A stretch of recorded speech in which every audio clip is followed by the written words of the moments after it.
Fala, abençoados! Tudo bem com vocês? Está começando mais um vídeo aqui no canal A Bênção que Enriquece. Eu sou o Edu Candeia e seja muito bem-vindo. No vídeo de hoje nós vamos falar sobre a segunda parte da lição bíblica da Escola Dominical da CPAD. É a lição de número 12, que tem como tema a Igreja do Deus Vivo. Nessa lição, nós já falamos na primeira parte sobre a questão da igreja, né? Defensora, coluna e baluarte e firmeza da verdade, fiel condutora e defensora da verdade do evangelho. Nós já falamos disso e se você não viu, eu convido você, vá lá na nossa playlist no canal e assista a primeira parte. Vai ser interessante, com certeza, para você entender todo o contexto aqui dessa segunda parte que nós vamos falar agora. A segunda parte vai falar sobre Cristo e o relacionamento com a igreja.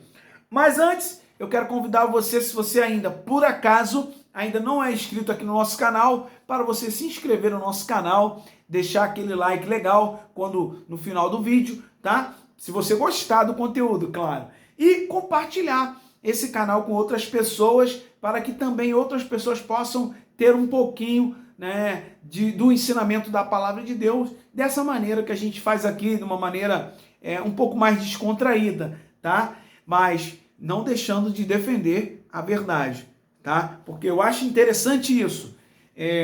Porque o que adianta a pessoa falar com toda a pompa, aquela coisa toda, aquele formalismo e tal, e não defender realmente a verdade do evangelho? Ou as pessoas não entenderem o que ela está falando. É chato isso, né? Então eu convido você, aqui nós falamos sobre as lições da escola bíblica, mas de uma maneira o máximo descontraída possível e simples, tá? Para a gente entender e quando chegar no domingo, a gente compartilhar um pouquinho mais lá com os irmãos e com os nossos professores da escola bíblica dominical. Então vamos lá, para o ponto 2, Cristo e o relacionamento com a igreja. Diz assim, o ponto 1, né, o subtópico, santificação e pureza. Pronto, já abre assim. Igreja do Deus vivo tem santificação na sua pauta e pureza na sua pauta. Igreja do Deus vivo. Agora, algumas outras que têm sido influenciadas pelo mundanismo, a pureza moral tem sido deixada de lado. Essa é a realidade. Infelizmente. Porque uma igreja que se diz igreja de Deus e compartilha ou concorda com os ensinos homoafetivos, como pode essa igreja estar compartilhando da verdade de Deus? É complicado isso, né? É complicado. E nós não podemos simplesmente fechar os olhos para essas coisas, sabe? Eu me lembro aqui, quando o comentarista traz essa questão santificação e pureza, ele vai colocar alguns textos aqui sobre a lavagem da água pela palavra que é usada, né, aqui, que simboliza a palavra de Deus sendo colocada, operando uma limpeza espiritual na nossa vida. E essa limpeza espiritual, ela visa limpar todas as áreas da nossa vida. Tá? Mas não é só, vou colocar um exemplo bem clássico aqui, não é ser só crente na igreja, mas é ser crente nos seus atos lá fora também, no mundo, com quem você lida, com quem você trata, com quem você faz negócios, enfim. Então, santificação e pureza. Diz assim, Paulo ensina que Cristo morreu pela igreja, para que a santificasse, tendo-a purificado por meio da lavagem de água pela palavra. É um simbolismo aqui, mas a palavra de Deus, por isso que a gente precisa defender essa palavra, é ela que traz a questão da regeneração, né? E Cristo assim nos purifica do pecado. E no propósito do Calvário estava inclusa a nossa santificação. A Bíblia diz em Hebreus, no capítulo 13, diz assim, ó, segui a paz com todos e a santificação, sem a qual ninguém verá o Senhor. Está posto aqui. Sem a santificação, ninguém verá o Senhor. Ou seja, Igreja do Deus Vivo prega que se a pessoa está num mundo de pecados, ela precisa vir para a igreja, ela precisa mudar as suas práticas para que a santificação seja implantada na vida dela. É isso, não adianta querer dizer que a pessoa está lá no mundo pecando, fazendo e acontecendo, e ela vem para a igreja e ela pode continuar fazendo as mesmas coisas. Não existe isso.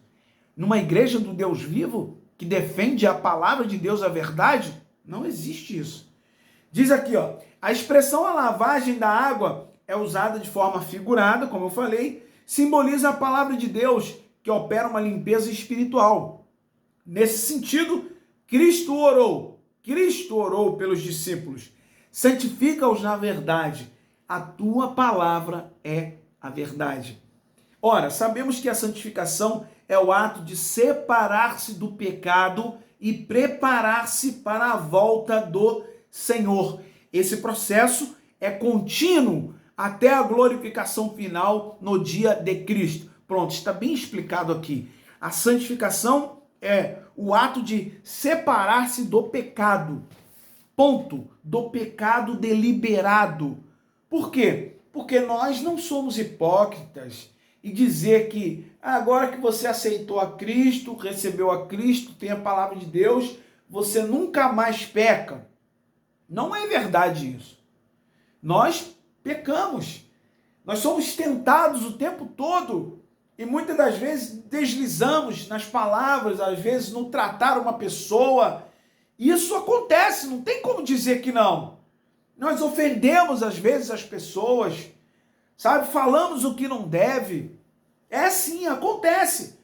Mas a Igreja do Deus Vivo, ela tem consciência de arrependimento de práticas que não são de acordo com a palavra de Deus. Por que eu estou dizendo isso aqui? Porque nós, como Igreja do Deus Vivo, nós não podemos nos colocar também acima da lei, enfim, acima de tudo. Nós somos a igreja, ou dizer que só a minha igreja é a igreja certa e que isso, que aquilo, outro. Não, nós não podemos, ou não devemos, ou não deveríamos fazer assim. Nós precisamos seguir o processo de santificação, entendendo que, em 1 João diz que se dissermos que não temos pecados, somos mentirosos e enganamos a nós mesmos. E não há verdade em nós. Mas, o mesmo livro de 1 João diz que se confessarmos os nossos pecados, a quem? A Cristo. Ele é fiel e justo para nos perdoar os pecados e nos purificar de toda injustiça. Essa purificação é através do uso da palavra de Deus e do perdão que recebemos através de Cristo. Mas é preciso reconhecer o erro. Infelizmente, muitas pessoas continuam mergulhadas numa situação complicada, muitas das vezes porque elas não querem reconhecer o erro do pecado e não querem mudar a prática. E isso é complicado. Por quê? Porque o processo da santificação é um processo contínuo, nós temos sempre que estar buscando isso, né? É como se fosse assim, imagina, você tropeçou, caiu, meu filho, levanta a cabeça, levanta e continua andando. Não pare, não pare. Por quê? Porque é até a glorificação na vinda do Senhor. Esse é o ponto. Então a Igreja do Deus Vivo, ela preza por santificação e pureza. O outro ponto aqui que o comentarista coloca, uma igreja, o relacionamento de Cristo com a igreja é gloriosa e irrepreensível. A santificação tem como alvo preparar uma igreja sem mácula, nem ruga, nem coisa semelhante, está lá em Efésios 5:27. A Escritura compara a relação de Cristo com a igreja com a do marido com a esposa. Assim, a igreja é a noiva de Cristo que se prepara para a festa nupcial. Durante essa espera, por meio do Espírito Santo, Cristo a santifica para apresentá-la a si mesmo totalmente pura. Está lá em 2 Tessalonicenses 2, 13. A ausência de mácula e de ruga significa sem mancha alguma de ordem moral ou espiritual. Ou seja, é uma igreja que se mantém dentro da moralidade, dos princípios morais, não se deixa ser envolvida pelo espírito mundano da Babilônia, que quer o quê? Trazer luxúria, desejos carnais, lascívia, sexualidade.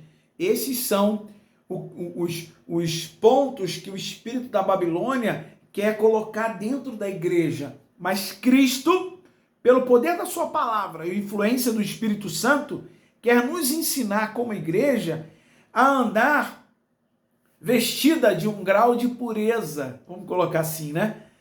Por quê? Porque somente uma igreja santa e imaculada terá acesso às bodas do Cordeiro, ou seja, receberá o chamado de Cristo para a sua vida. Mas nesse contexto, nós entendemos que existe uma guerra e existe um movimento que se contrapõe para que a igreja perca, né? Que a igreja venha deixar de lado esses princípios de santificação, pureza, de coisa imaculada. Existe um movimento orquestrado, muito bem planejado, que quer entrar nas igrejas através de líderes, através da mídia, através de outras influências, para trazer o quê? Nós já falamos em outras lições, para trazer o relativismo no meio da igreja, para que os crentes comecem a relativizar o pecado e muitas das vezes ter aquele pecado de estimação e dizer: isso não tem nada a ver, é um exagero a igreja ficar combatendo essas coisas, eu acho que tem que permitir, enfim. Então, para a gente terminar, acerca disso, Cristo advertiu não ser possível entrar nas bodas sem a devida veste nupcial. Ou seja, o que é isso, né? Se a gente for pegar essa metáfora que o comentarista coloca aqui, ele coloca como a igreja como uma noiva sendo preparada para um casamento. E que casamento será esse? O encontro da igreja com Cristo, no céu, nas nuvens. E aí então se seguirão para as bodas do Cordeiro, ou a gente pode dizer a festa nupcial, que tem gente que nem sabe o que é isso. Tem gente que está na igreja e que nunca ouviu falar sobre as bodas do Cordeiro. Que na verdade, para a gente terminar aqui esse ponto do vídeo, as bodas do Cordeiro são, depois que a igreja for arrebatada e se encontrar com Cristo, nós teremos uma festa. E é a festa nupcial que seria então aí as bodas do Cordeiro, onde somente quem vai participar das bodas do Cordeiro? Aqueles que foram chamados por Cristo, se mantiveram firmes, fiéis, defendendo a verdade da Escritura aqui na terra, foram arrebatados, então esses serão dignos de participarem das bodas do Cordeiro, onde eles vão celebrar a vitória, eles vão celebrar tudo aquilo, ou por tudo aquilo que eles passaram aqui na terra, perseguições, enfim, muitas coisas, né? Cada um no seu tempo, cada um da sua maneira, foram perseguidos, zombados, atribulados, mas não desanimados, permaneceram firmes, porque afinal de contas, a promessa do Senhor, essa é a promessa que Ele nos fez, a vida eterna, mas essa promessa ela se cumprirá na vida daqueles que, como diz lá em Mateus,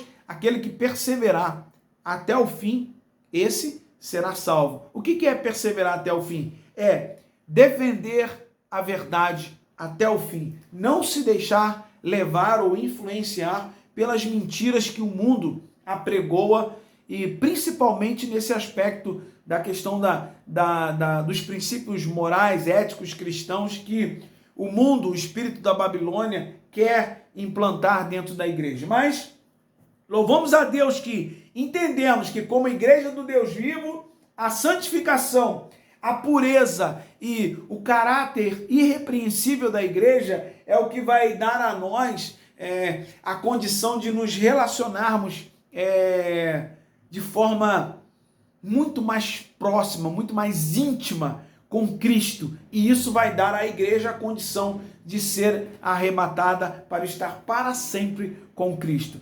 Eu espero que você que está ouvindo, assistindo esse vídeo, entenda tudo isso. O nosso trabalho não é vão, a defesa da verdade não é em vão. Nós receberemos algo em troca que vale muito mais do que qualquer coisa de valor ou de maior valor que tenha nesse mundo. Então, que Deus te abençoe abundantemente e lembre-se que a bênção do Senhor é que enriquece. Se você gostou do vídeo, deixa o seu gostei. Se não é inscrito ainda no nosso canal, se inscreve aqui no nosso canal e compartilhe esse vídeo para o maior número de pessoas.